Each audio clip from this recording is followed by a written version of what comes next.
sekali tanggapan ataupun respon masyarakat terhadap pembahasan rancangan undang-undang tindak pidana kekerasan seksual yang dinilai mandat di DPR RI. Lalu sebenarnya sudah sejauh mana pembahasan RUU TPKS ini di DPR? Mari kita sama-sama membahas hal ini dengan Ketua Panja RUU TPKS Bapak Willy Aditya. Silakan kita simak video berikut ini.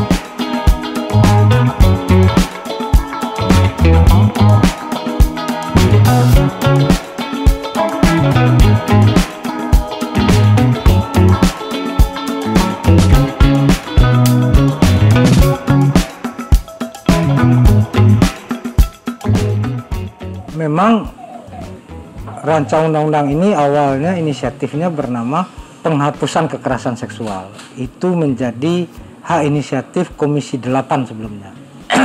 Tapi karena kita di DPR punya mekanisme satu komisi cuma boleh mengusulkan satu rancangan undang-undang, itu berbicara tentang target prolegnas, maka kemudian Komisi 8 merevisi itu untuk kemudian ditarik dari prolegnas prioritas. Nah, badan legislasi lah dalam hal ini yang kemudian menaikkan dia ke prolegnas prioritas tahunan atas usul 3 fraksi. Fraksi Partai Nasdem, fraksi PDI Perjuangan, dan fraksi PKB.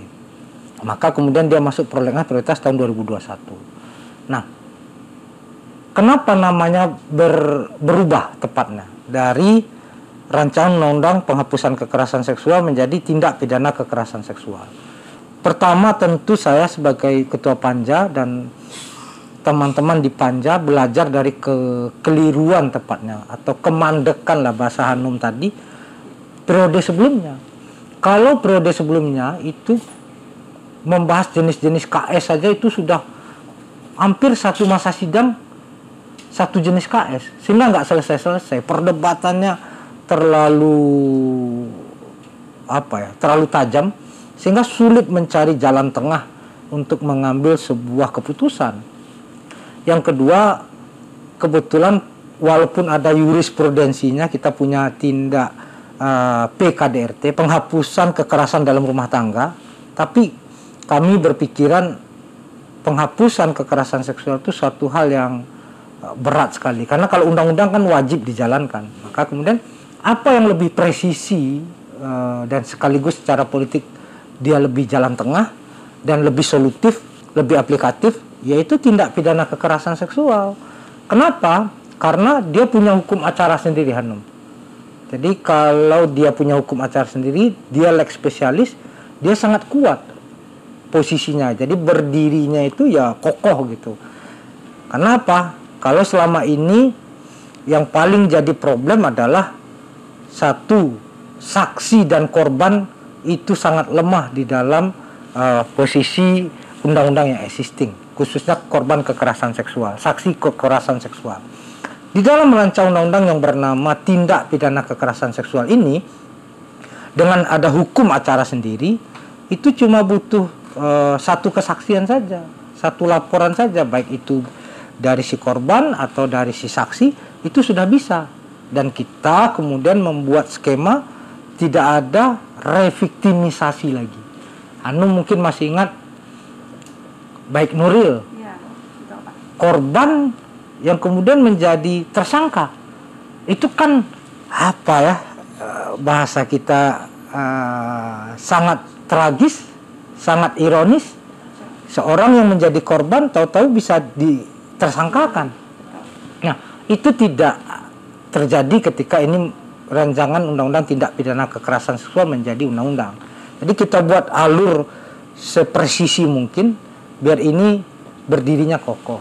Yang kedua, tindak pidana kekerasan seksual ini langsung kemudian bisa menjadi legal standing bagi aparat penegak hukum, Hanum, ya. Karena kan selama ini patahnya di sana. Aparat penegak hukum kan tidak memiliki legal standing ketika banyak kasus terus dilaporin ke aparat penegak hukum. KUHP nggak bisa, PKDRT nggak bisa, tindak pidana perdagangan orang nggak bisa. Itu pornografi tidak bisa. Bahkan cenderung kalau pornografi atau ITE terjadi reviktimisasi gitu ya.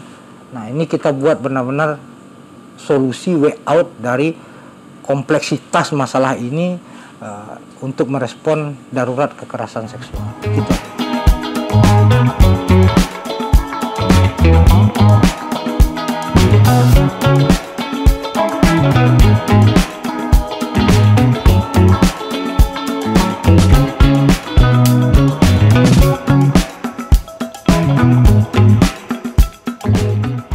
Kami merespon itu sangat luar biasa. Apa yang dipidatokan oleh Presiden artinya suatu concern yang sangat konkret, dan bahkan sebelumnya itu sudah ada wujudnya ya sebelum pidato Presiden itu, dengan dibentuknya tim gugus tugas percepatan RUU TPKS yang dipimpin oleh Wamenkumham Profesor Edi Hiraj ya. Dan itu sudah melibatkan banyak kementerian dan lembaga untuk kemudian bisa mensinkronis ya. Ini kan lintas sektor ya. Jadi tidak hanya Menkumham, tidak hanya Menteri PPA, polisi, jaksa, LPSK, Komnas HAM, Komnas Perempuan, semua terlibat ya. Nah, biar kemudian yang paling penting dari pidato Presiden itu adalah bagaimana aparat penegak hukum merespon hal ini. Karena selama ini yang kita butuhkan itu dengan kehadiran undang-undang ini dua hal. Satu, undang-undang yang berpihak kepada korban dan berperspektif pada korban. Karena sejauh ini seberat apapun kita menghukum si pelaku, dampak kepada si korban belum tentu akan pulih. Bagaimana kondisi psikisnya, kondisi sosialnya, kondisi ekonomi dan lain sebagainya, bagaimana memulihkan itu. Itu yang menjadi problem utama. Yang kedua adalah banyak undang-undang yang sudah ada, tapi ketika diimplementasikan tertati-tati, belum langsung jos gitu, karena perspektif aparat penegak hukumnya belum gatuk gitu ya, belum terkonek secara utuh dengan undang-undang yang ada ya, butuh sosialisasi, butuh exercise gitu. Nah, dengan adanya tim gugus tugas ya, sejauh ini saya mengapresiasi bagaimana exercise itu sudah jalan cukup bagus ya.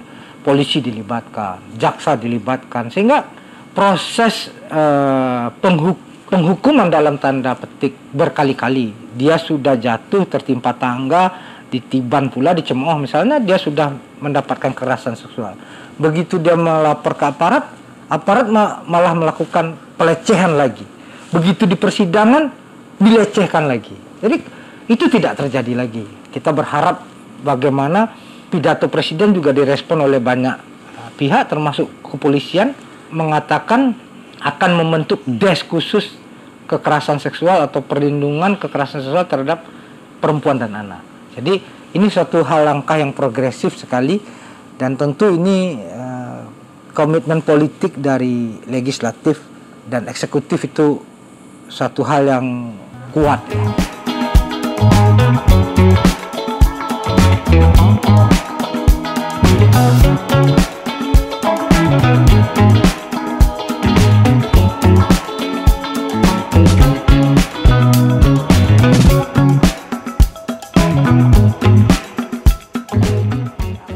Ya, ini menjadi tantangan ya. Di kita itu ada undang-undang 12 tahun 2011 ya, tentang pembentukan peraturan perundang-undangan. Itu yang harus kita tahu, ada dua inisiatif ya. Inisiatif itu bisa datang dari pemerintah atau bisa datang dari DPR. DPR ini memang lembaga pembentuk undang-undang, Hanum. Nah, cuma kita harus lihat dia masuk prolegnas atau tidak. Ada yang dikatakan ini mandek sekian lama. Ya kalau hanya menjadi hak inisiatif tapi tidak masuk pada prolegnas tahunan, ya dia tidak dibahas. Nah, DPR ini juga lembaga politik yang tergantung dari political will. Ada 9 fraksi di sini. Nah, fraksi-fraksi itulah yang menentukan sikapnya, dan itu terjadi dialektika, terjadi bahkan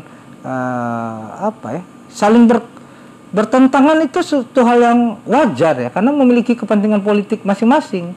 Itu yang publik harus pahami. Siapa yang mendukung, misal dalam TPKS, siapa yang mendukung, siapa yang menolak. Kan publik harusnya melihat itu sebagai sebuah pertarungan politik yang terbuka. Dan alasan mereka apa. Jadi ada dua hal, apa sikap mereka dan apa alasan mereka. Karena kami di Badan Legislasi menyiarkan secara langsung semua proses persidangan melalui TV Parlemen, melalui kanal YouTube, kanal Facebook, sosmed DPR itu kami tayangkan. Biar apa? Itulah komitmen politik DPR dalam mewujudkan transparansi dan akuntabilitas ya. Ini yang kemudian ya kalau hanya mengambil cuplikan-cuplikan itu pasti akan sangat bias ya. Kan sekarang hal yang tidak bisa dihapus adalah jejak digital kan. Nah tinggal di tracking aja. Ya tracking lah di sosmed DPR, tracking lah di TV Parlemen. Kan semuanya ada filenya. Nah, jadi tinggal dilihat bagaimana dinamika yang terjadi di ruangan dan apa argumentasi mereka. Itulah kemudian hal yang rasional. Politik itu lahir dari perbenturan-perbenturan itu dan kemudian sikap at the end. Jadi bukan hanya proses yang sensasional. Nah, kita melihat kekerasan seksual ini kita bahas karena memang ada realitas objektifnya dan ada kekosongan hukum untuk kemudian menindak si pelaku dan kemudian melindungi si korban. Itu.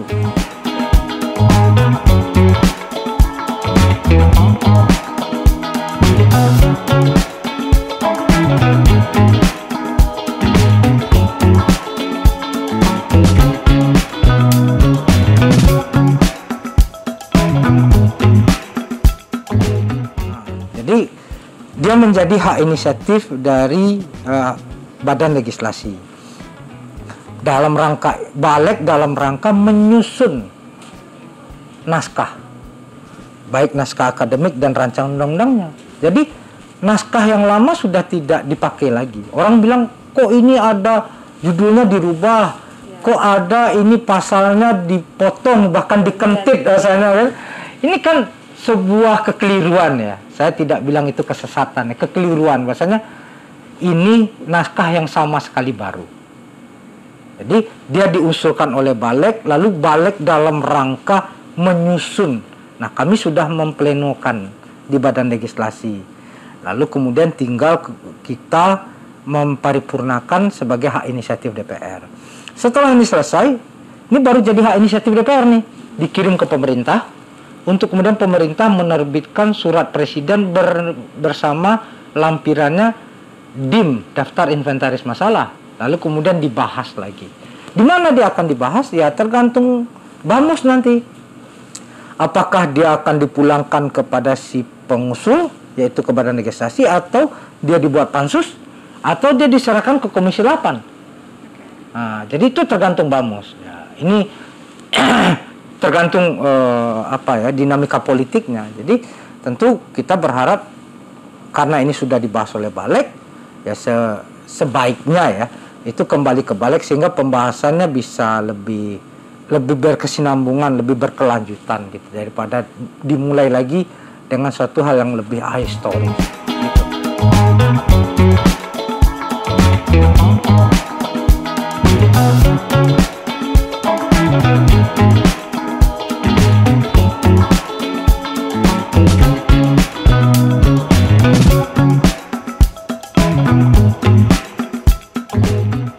Tipologi dari kekerasan seksual itu Hanum, dia tidak mengenal jenis kelamin dan ruang.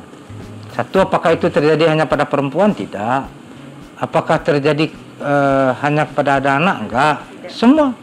Yang kedua, kita berpikiran selama ini di rumah aman, ternyata terjadi di rumah oleh orang yang terdekat. Kita berpikir selama ini di sekolah itu dilindungi, di pesantren atau di asrama itu dilindungi, ternyata lebih banyak lagi karena itu tertutup. Kita berpikir di tempat kerja itu sangat beradab, ternyata itu biadab ya. Jadi nggak aman. Karena apa? Ada dua hal ya yang harus kita pahami, Anu. Ada problem hukum yang itu kita selesaikan dengan kehadiran rancangan undang-undang tindak pidana kekerasan seksual. Ada problem sosiologis. Ada problem sosial, ada problem kultural di sana. Kalau kita mau berefleksi sedikit, bagaimana negara atau negara-negara lain membangun peradaban untuk kemudian terhindar dari kekerasan seksual ini atau pencegahan kekerasan seksual, 2 film Academy Award 5 tahun terakhir itu narasinya tentang kekerasan seksual. Satu di Hanum bilang tadi kayak kita pesantren, kalau mereka itu kan di boarding school gereja gitu oleh pemuka agama, itu terjadi kekerasan seksual terhadap anak-anak di gereja. Yang kedua seperti Hanum, Boomsel, sebuah televisi besar yang ingin siapa menjadi presenter harus dilecehkan oleh si manajernya. Narasi yang sangat populer dan itu sangat jadul sekali di kita, Siti Nurbaya. Itu Marah Rusli membuat itu, Angkatan Balai Pustaka udah lama sekali. Difilmkan oleh Him Damsi dan Novia Kolopaking waktu itu masih kecil saya. Anu mungkin belum lahir itu. Nah, kita nggak punya narasi-narasi banyak tentang hal ini, Anu. Ya kan? Padahal ini kan fenomena gunung es ya. Nggak banyak korban yang speak up. Korban yang speak up itu mereka adalah martir. Bayangkan kalau kita speak up dianggap sama keluarga sendiri, aib lah. Apalagi seksualitas itu satu hal yang tabu di kita, satu hal yang saru di kita. Jadi saya mengajak teman-teman, ayo, terakhir ada si film Yuni ya, saya baru nonton minggu kemarin, memuat narasi ya, harusnya ini lebih banyak lagi. Jadi kalau di masjid, di gereja, di wihara, ya dikhutbahkan, diceramahkan juga. Saya terakhir satu forum dengan Profesor Imam Besar Nazaruddin Umar, Imam Besar Masjid Istiqlal, beliau sangat komprehensif. Saya sampai bilang sama beliau, Prof, kalau bisa ini jadi khutbah Jumat, kalau bisa ini jadi kultum subuh gitu ya. Biar kemudian proses itu tidak hanya semata-mata penegakan hukum. Penegakan hukum penting, perlu, sangat perlu. Penting, sangat penting. Tapi bagaimana kemudian kita membangun literasi? Bagaimana kita membangun sebuah sistem value? Itu juga sangat penting. Itu tidak, hukum sebagai trigger bisa.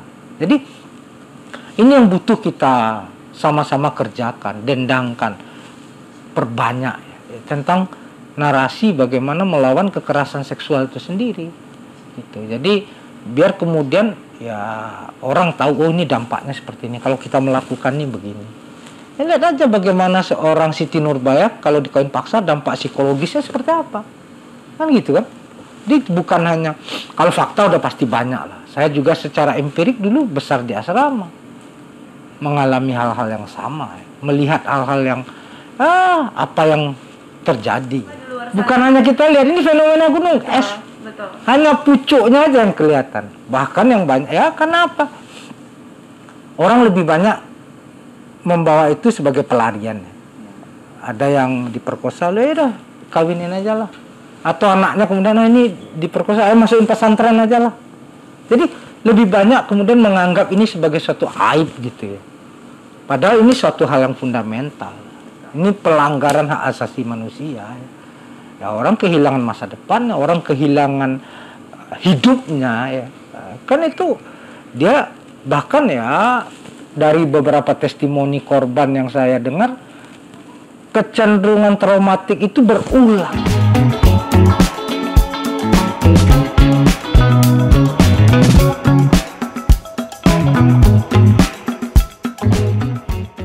Jadi RUU PKS ini penting banget untuk segera disahkan. Kenapa? Karena sekarang ini udah banyak banget kasus-kasus kekerasan yang muncul ke permukaan. Nah, kebanyakan itu kasus-kasus pelecehan seksual, seperti kasus perkosaan kayak gitu-gitu tuh selesai masalahnya cuman karena pelakunya itu dinikahkan atau selesai cuman karena permintaan maaf. Padahal harusnya sistemnya nggak kayak gitu. Harusnya ada hukum yang menjamin di mana korban-korban kekerasan seksual yang itu perempuan atau anak-anak itu bisa mendapatkan keamanan atau mendapatkan keadilan gitu. Masa cuma dimaafin doang udah selesai masalahnya. Pelakunya kan harus juga dijerat secara hukum. Pokoknya harapan sih pemerintah untuk segera mensahkan RUU TPKS itu, apalagi ini udah carry over, udah lama banget dibahas, nggak kelar-kelar gitu. Jadi ayo dong pemerintah, semoga cepat untuk sahin RUU TPKS. Sebagai salah satu wanita Indonesia juga, saya sangat berharap RUU ini segera disahkan, RUU PKS ini, karena menurut saya sekarang sudah 2022 dan menurut saya sudah bukan saatnya lagi pemerintah kita untuk tutup mata terhadap kasus kekerasan seksual yang ada di negara kita saat ini, apalagi kasus ini kan kebanyakan menimpanya ke perempuan ya. Menurut saya sih jika solusinya adalah dinikahkan atau semacam itu juga bukan solusi ya, karena bisa jadi korbannya itu malah justru trauma atau malah justru merasa lebih tertekan lagi dengan dinikahkan atau cara-cara yang konvensional, yang konservatif lah ya, yang seperti itu. Saya berharapnya dengan adanya RUU PKS ini disahkan akan ada solusi yang lebih real, yang lebih adil terutama bagi kaum perempuan untuk mengatasi masalah kekerasan seksual yang ada di Indonesia. Jadi tolong segera disahkan, itu aja sih harapan dari saya. Terima kasih. Tentunya masyarakat Indonesia, khususnya para korban kekerasan seksual, amat sangat menantikan dan berharap agar rancangan Undang-Undang Tindak Pidana Kekerasan Seksual ini dapat segera disahkan menjadi undang-undang. Terima kasih telah menyaksikan. Sampai jumpa.